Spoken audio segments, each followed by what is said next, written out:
अस्सलाम वालेकुम, hello everyone and welcome to my channel plant pathology with Anika. आज हम जिस टॉपिक पे बात करेंगे वो है किंगडम फंजाई की क्लास डिट्यूरोमाइसीटीज़।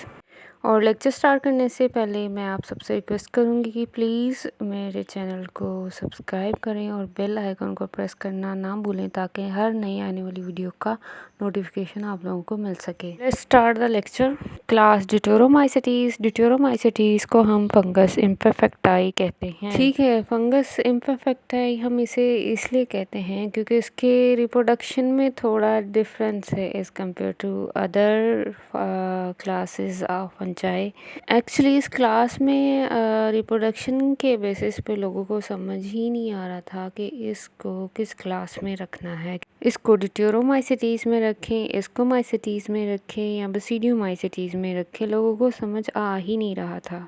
ठीक है, इसलिए हम इस फंगस को आज भी इम्परफेक्टाई फंगस के नाम से जानते हैं। इसको हम फंगस इम्परफेक्ट क्यों कहते हैं? क्योंकि इसके अंदर सेक्सुअल रिप्रोडक्शन नहीं होता, जबकि ऑलमोस्ट हर फंगस में आपने सेक्सुअल रिप्रोडक्शन पढ़ा है। इनमें असेक्सुअल रिप्रोडक्शन और वेजिटेटिव फेज ऑफ रिप्रोडक्शन ही होता है। ठीक है, आई बात समझ में। अब जो फंगस जो इससे पहले हमने डिट्यूरोमाइसीटीज़ का सोचा, लेकिन पर वो सेक्सुअल रिप्रोडक्शन कर रहा था या उसके अंदर सेक्सुअल रिप्रोडक्शन हो रही थी, तो हमने उसको डिट्यूरोमाइसीटीज़ से अलग कर दिया।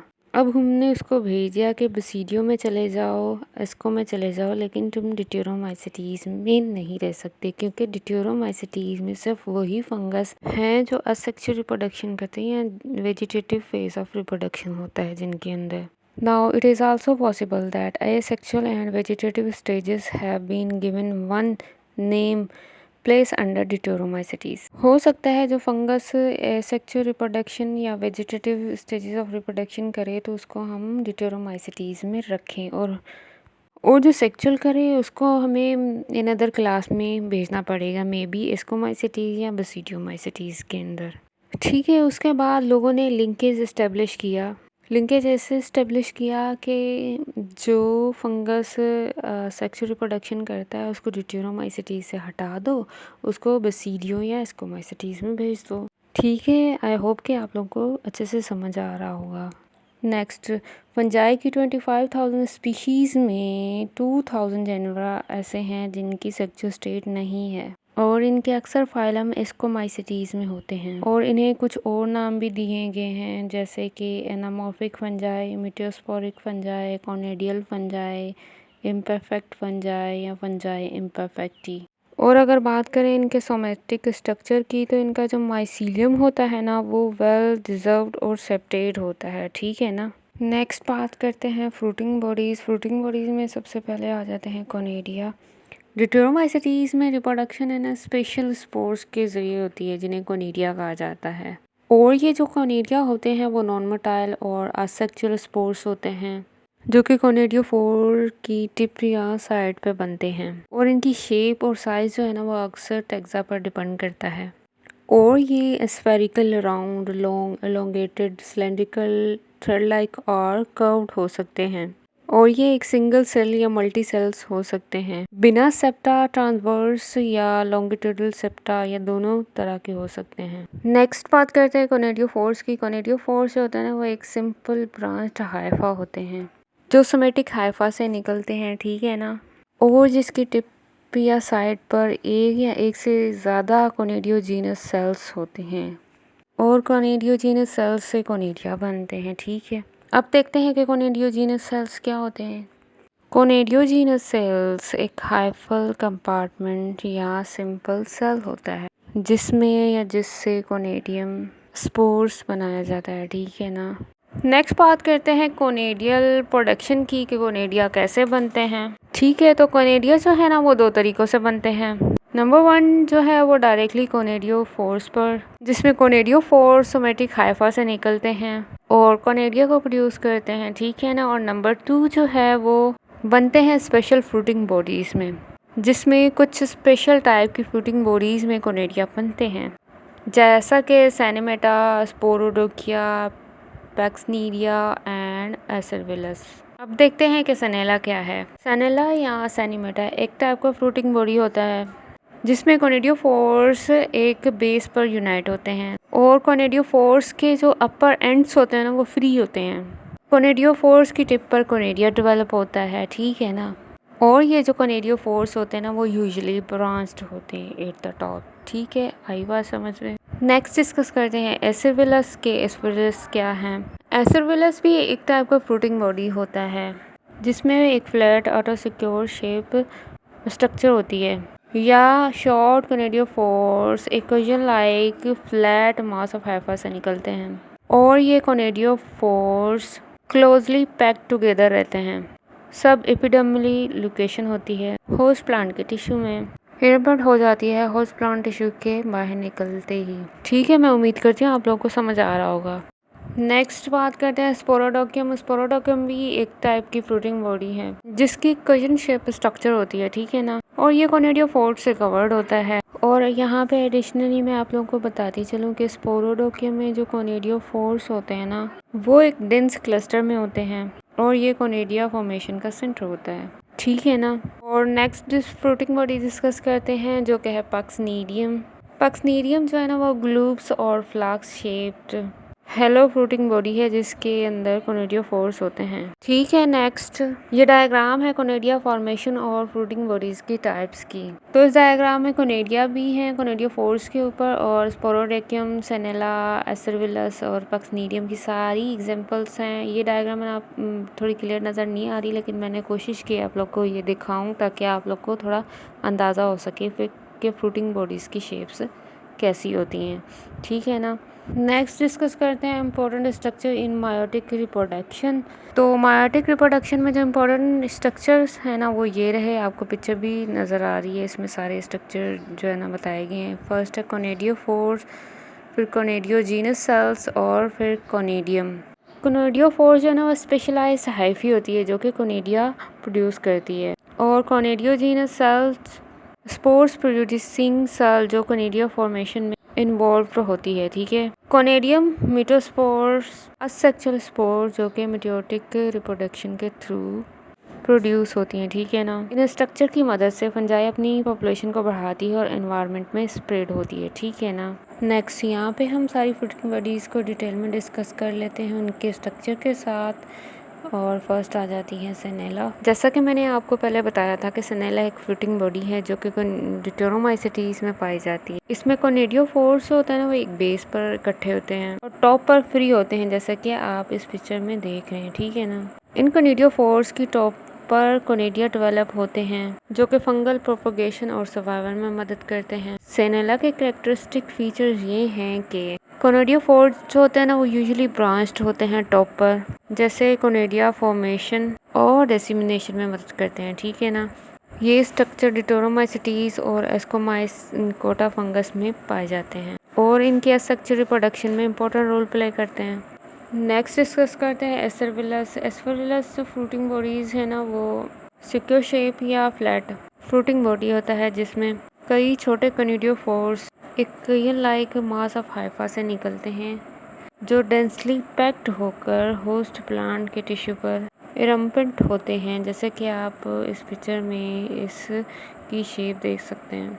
नेक्स्ट फ्रूटिंग बॉडी डिस्कस करते हैं वो है पक्सनीडियम। जैसा कि आप इस पिक्चर में भी देख रहे हैं पक्सनीडियम जो होता है ना वो ग्लोबुलर या फ्लाक्स्ड शेप हेलोकोनिडियोमा जो कोनिडियोफोर्स से लाइंड होते हैं। तो जो पक्सनीडियम फ्रूटिंग बॉडी होती है ना वो क्लोडेस्कोकार्प के अंदर होती है, वो कोनिडिया कंटेन करता है और फ्लाक्स शेप की होती है, ठीक है। नेक्स्ट डिस्कस करते हैं स्पोरोडोकियम। स्पोरोडोकियम जो है ना ओकेजन शेप स्ट्रक्चर है जो कि कवर्ड होता है कोनिडियोफोर्स से, आप इस पिक्चर में भी देख सकते हैं। ये compact cousin like aggregation Haifa है जिस पर कोनिडियोफोर्स जो है ना वो एक डेंस लेयर में बनते हैं, ठीक है ना। और इसका जो अपीयरेंस होता है ना वो एस्पेरिलस से सिमिलर होता है लेकिन संकीर्ण नहीं होता, ठीक है। नेक्स्ट डिस्कस करते हैं असेक्सुअल प्रोपोग्यूल्स। असेक्सुअल प्रोपोग्यूल्स में सबसे पहले आ जाते हैं कोनिडियम, ठीक है ना। नॉन मोटाइल स्पोर्स यानी कि ये स्पोर्स खुद से मूव नहीं करते। डिज़ाइन फॉर डिस्पर्सल, ये स्पोर्स फैलने के लिए बनाए गए हैं। Wide range of shape, size, colour and septation among taxa, यानी इन स्पोर्स की शक्ल, साइज, कलर और सेप्टेशन अलग अलग टैक्सा में अलग अलग होती है, ठीक है ना। कोनेडियम एक तरह का फंगल स्पोर्स है जो कि असेक्सुअल रिप्रोडक्शन में मदद करता है, ठीक है। नेक्स्ट डिस्कस करते हैं स्पेशलाइज कोनेडिया और मायोटिक प्रोपिग्यूल्स को। इसमें आ जाते हैं अलूरोकोनेडिया। इनकी पिक्चर भी आपको नज़र आ रही है। ये जो है थिक वॉल टर्मिनल कोनेडियम होते हैं और इनका फंक्शन जो है वो रेस्टिंग स्पोर्स होता है और इनको अलूरोस्पोर्स भी कहा जाता है। रेस्टिंग स्पोर्स इनको एनवायरमेंटल स्ट्रेस से बचने में मदद करते हैं, ठीक है ना। और ये सेक्सुअल रिप्रोडक्शन में एक इम्पोर्टेंट रोल प्ले करते हैं। नेक्स्ट डिस्कस करते हैं आर्थ्रोस्पोर्स के। आर्थ्रोस्पोर्स क्या हैं? आर्थ्रोस्पोर्स एक तरह के फंगल प्रोपोग्यूल्स होते हैं जो हाइफल फ्रेगमेंटेशन के ज़रिए प्रोड्यूस होते हैं, ठीक है ना। और इस पिक्चर में आपको आर्थ्रोस्पोर्स की सारी एग्जांपल दी गई हैं, आप देख सकते हैं। अच्छा, मैं आपको फ्रेगमेंटेशन का थोड़ा प्रोसेस समझा दूँ। यहाँ पे हाइफी या फंगल थ्रेड ग्रो होती है और उसके अंदर सेल वॉल बनती है। हाइफी के अंदर सेल्स अलग अलग हो जाते हैं और उनके बीच सेप्टा यानी कि डिवाइडिंग वॉल्स बन जाती हैं। और जो हाइफी के सेल्स होते हैं ना, वो एक दूसरे से अलग होकर आर्थ्रोस्पोर्स बन जाते हैं, ठीक है ना। और ये आर्थ्रोस्पोर्स फ्री होकर नई फंगल कॉलोनीज एस्टेब्लिश कर सकती हैं। और अगर बात करें आर्थ्रोस्पोर्स की करैक्टरिस्टिक्स की, तो वो ये हैं। इनका शेप एलिप्टिकल या स्फेरिकल होता है। इनके अंदर सेल वॉल होती है जो इन्हें प्रोटेक्ट करती है। ये मायोटिक प्रोपोग्यूल्स होते हैं, मतलब ये फंगल सेल्स की डुप्लीकेशन के ज़रिए प्रोड्यूस होते हैं, ठीक है। नेक्स्ट डिस्कस करते हैं क्लैम्डोस्पोर्स। बात की जाए क्लैम्डोस्पोर्स की, तो क्लैम्डोस्पोर्स जो होते हैं ना, वो एक तरह के फंगल रेस्टिंग स्पोर्स होते हैं, ठीक है ना। आप इस पिक्चर में भी देख सकते हैं, ये क्लैम्डोस्पोर्स हैं जो कि सोमेटिक हाइफा से प्रोड्यूस होते हैं। ये स्पोर्स फंगल सेल्स की सर्वाइवल और डिसेमिनेशन में इम्पोर्टेंट रोल प्ले करते हैं। अगर बात की जाए क्लैम्डोस्पोर्स की फॉर्मेशन की, तो वो कुछ इस तरह से होती है। सोमेटिक हाइफा ग्रो और मैच्योर होते हैं। हाइफल सेल्स के अंदर थिक वॉल्ड स्ट्रक्चर्स बनते हैं। इनके सेल्स के अंदर न्यूट्रिएंट्स और रिजोल्व्स स्टोर्ड होते हैं और फिर क्लैम्डोस्पोर्स बन जाते हैं और हाइफा से अलग हो जाते हैं। और अगर बात करें इनके करेक्टरिस्टिक की, तो ये थिक वॉल्ड राउंडेड शेप के होते हैं और सोमेटिक हाइफा से प्रोड्यूस होते हैं और ये रेस्टिंग स्पोर्स होते हैं, यानी कि ये डोर्मेंट स्टेज में रहते हैं। फंगल सेल्स की सर्वाइवल और डिसेमिनेशन में इम्पोर्टेंट रोल प्ले करते हैं, ठीक है। नेक्स्ट डिस्कस करते हैं स्क्लेरोटियम। स्क्लेरोटियम एक तरह का रेजिस्टेंट फंगल हाइफल मास होता है जो फंगल सेल्स के सर्वाइवल और डिसेमिनेशन में इम्पोर्टेंट रोल प्ले करता है। ऑफ्टन डार्कली पिगमेंटेड का मतलब है कि स्क्लेरोटियम की जो आउटर लेयर होती है ना, वो ब्लैक कलर की या ब्राउन कलर की होती है। आप इस पिक्चर में भी देख रहे हैं, ये स्क्लेरोटियम जो है ना, ब्राउन कलर का नज़र आ रहा है। Hard tough texture. स्क्लेरोटियम का जो टेक्सचर होता है ना, वो हार्ड होता है, टफ होता है, यानी कि सख्त होता है और मजबूत होता है। इसका जो हार्ड टेक्सचर है, इसको एनवायरमेंटल स्ट्रेस से बचाता है, रेडिएशन से प्रोटेक्ट करता है और ऑक्सीडेटिव स्ट्रेस से प्रोटेक्ट करता है और इसको हार्श कंडीशन में सर्वाइव करने में मदद करता है। देन जर्मिनेशन इनटू माइसीलियम और स्पोरोकार्प। स्क्लेरोटियम की जर्मिनेशन के बाद ये दो तरह के स्ट्रक्चर बना सकते हैं, एक तो माइसीलियम या फिर स्पोरोकार्प। और आप लोग जानते ही होंगे, जो माइसीलियम होता है ना, वो एक नेटवर्क है फंगल हाइफा की। ये वेजिटेटिव ग्रोथ होती है जिसमें फंगस अपनी कॉलोनी एक्सपेंड करता है और माइसीलियम के ज़रिए ये अपने न्यूट्रिएंट्स और वाटर को अब्सॉर्ब करते हैं और माइसीलियम के अंदर एंजाइम्स और हार्मोन्स प्रोड्यूस होते हैं, ठीक है ना। फिर आते हैं स्पोरोकार्प पे। स्पोरोकार्प जो है ना, एक तरह का रिप्रोडक्टिव स्ट्रक्चर है और ये स्पोर्स प्रोड्यूस करता है जो कि फंगल कॉलोनी को स्प्रेड करते हैं। स्पोरोकार्प के अंदर स्पोर्स होते हैं जो जर्मिनेशन करके न्यू फंगल कॉलोनी बनाते हैं, ठीक है। उम्मीद है आपको माइसीलियम और स्पोरोकार्प अच्छे से समझ आ गया होगा। नेक्स्ट स्लाइड में डिस्कस करते हैं पेलोमॉर्फी। पेलोमॉर्फी एक फंगल करेक्टरिस्टिक है जो उन्हें अपनी लाइफ साइकिल में different types of spores produce करने की एबिलिटी देती है, ठीक है। उसके बाद आती है हेलोमॉर्फ। हेलोमॉर्फ एक फंगस की पूरी लाइफ साइकिल और उसके सभी एक्सप्रेशन को कहा जाता है और फंगस की अपनी लाइफ साइकिल कंप्लीट करने की एबिलिटी, जिसमें आ जाते हैं spores, germination, mycelium growth, asexual reproduction जिसमें कोनेडिया और स्पंजिया, सेक्सुअल रिप्रोडक्शन जिसमें स्कोकार्प और बसीडियोकार्प्स और स्पोर डिस्पर्सल शामिल है। फंगस की लाइफ साइकिल में इन्हीं सभी स्टेजेस का पूरा होना, ठीक है ना। हेलोमॉर्फ में आ जाता है टीलोमॉर्फ प्लस एनामॉर्फ, ठीक है ना। नेक्स्ट स्लाइड में डिस्कस करते हैं सेनामॉर्फ। सेनामॉर्फ क्या है? सेनामॉर्फ ये फेनोमेना तब होता है जब एक फंगस अलग अलग टाइप के असेक्सुअल स्पोर्स प्रोड्यूस करता है, जैसा कि कोनेडिया, स्प्रेंजियोला, ब्लिस्टोस्पोर्स और क्लैम्डोस्पोर्स। और इसकी एग्जाम्पल है क्रेटोसाइटिस फिब्रेटा। क्रेटोसाइटिस फिब्रेटा एक फंगस है जो कि सेनामॉर्फिक होता है, जिसमें ये 2 टाइप्स के असेक्सुअल स्पोर्स प्रोड्यूस करता है। नंबर 1 है कोनेडिया या इंडोकोनेडिया। नंबर 2 है स्प्रेंजियोला इलोरोस्पोर्स। और इस पिक्चर में आप क्रेटोसाइटिस फिब्रेटा को देख सकते हैं। नेक्स्ट यहाँ पे बात करेंगे कोनेडिया की। तो कोनेडिया जो है ना वो अकेले या ग्रुप्स में बनते हैं, और अगर कोनेडिया जो है ना वो चैन में बनते हैं तो उनको कैटिनुलेट कहा जाता है। और चैन में कोनेडिया 2 तरह से बनते हैं, ठीक है ना। नंबर 1 जो बनते हैं वो है बिस्पिटल मैनर्स में। बिस्पिटल मैनर में जो सबसे पुराना कोनेडियम होता है ना वो ऊपर, और जो सबसे नया कोनेडियम होता है ना वो सबसे नीचे होता है। और सेकंड जो है वो है एक्रोपिटल मैनर। एक्रोपिटल मैनर में जो सबसे नया कोनेडियम होता है वो ऊपर होता है और सबसे पुराना नीचे होता है, ठीक है। नेक्स्ट स्लाइड में हम डिस्कस कर लेते हैं कुछ इम्पोर्टेंट डिजीज़ जो डिप्टेरोमाइसीटीज़ में आ जाती हैं। तो सबसे पहले है लीफ स्पॉट ऑफ राइस। तो लीफ स्पॉट ऑफ राइस जो डिज़ीज़ है वो हेलिम्थोस्पोरियम ओरेज़ी एक फंगस उसकी वजह से होती है, जो कि डिप्टेरोमाइसीटीज़ क्लास से बिलोंग करता है, और इसे ब्राउन लीफ स्पॉट भी कहते हैं। इसे brown leaf spot of rice क्यों कहा जाता है मैं आपको बताती चलूँ कि लीफ पर ब्राउन या भूरे कलर के स्पोर्स बन जाते हैं। आप इस पिक्चर में देख रहे हैं छोटे छोटे ब्राउन कलर के स्पोर्स जो है लीव्स पर बने हुए हैं, और आप देख रहे हैं ये स्पोर्स गोल या एलिप्टिकल शेप के हैं, और स्पोर्स के किनारों पर जर्द रंग की बॉर्डर बनी हुई है। और ये स्पोर्स जो है ना ये एक दूसरे से मिलकर बड़े स्पोर्स बन जाते हैं। इससे ये होता है कि राइस की जो पत्तियां होती है ना उनकी ग्रोथ रुक जाती है और उनका कलर जर्द या ब्राउन कलर का हो जाता है।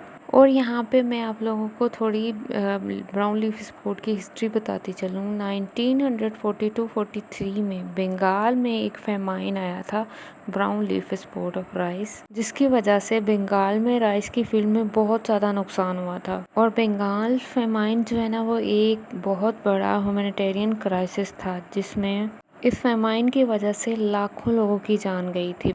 बांग्लादेश और वेस्ट बंगाल में ये फेमाइन हुआ था, और इसमें एक्सपेक्टेड 2.53 मिलियन लोगों की जान गई थी, ठीक है।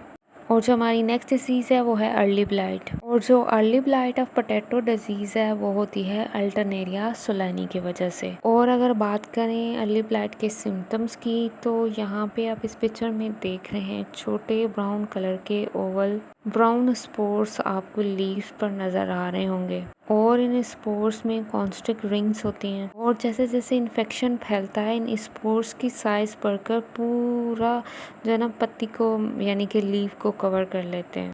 और इस फंगस के अटैक की वजह से जो लीव्स हैं उनकी ग्रोथ रुक जाती है, उनका जो कलर है येलो टू जर्द कलर का हो जाता है। और कभी कभी ये स्पोर्स तो स्टीम और ट्यूबर्स पर भी पड़ जाते हैं, ठीक है ना।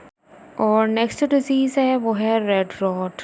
Red rot of sugar cane जो है वो है कोलेटोट्राइकम फैकुलेटम की वजह से होती है। और अगर बात करें रेड रॉट शुगर केन के सिम्टम्स की, तो आप इन पिक्चर्स में भी देख रहे हैं कि लीव्स पर रेड कलर की स्ट्रिक छोटी छोटी नज़र आ रही हैं आपको, और ये स्टीम है। इस स्टीम को अगर कट करेंगे तो केन के अंदर भी रेड कलर के जो है ना स्पोर्स आपको नज़र आ रहे हैं। शुगर केन की स्टीम और लीव्स के ऊपर जो है ना रेड या पिंक कलर के स्पोर्स पड़ जाते हैं, और ये स्पॉट्स बढ़कर पूरी स्टीम को कवर कर लेते हैं और पूरी स्टीम का कलर रेड हो जाता है। इस इन्फेक्शन की वजह से जो स्टीम की जो ग्रोथ है वो रुक जाती है, जिसकी वजह से शुगर केन की प्रोडक्शन में बहुत ज़्यादा कमी हो जाती है, और लीव्स पर येलिंग और ड्राइंग भी हो सकती है, ठीक है। और नेक्स्ट डिजीज़ डिस्कस करेंगे वो है विल्ट्स। विल्ट्स जो है ना वो एक सीरियस डिजीज़ है जो कि इकोनॉमिकली इम्पोर्टेंट प्लांट्स को नुकसान पहुंचाती है। कॉटन और पिजन पी में फिजेरियम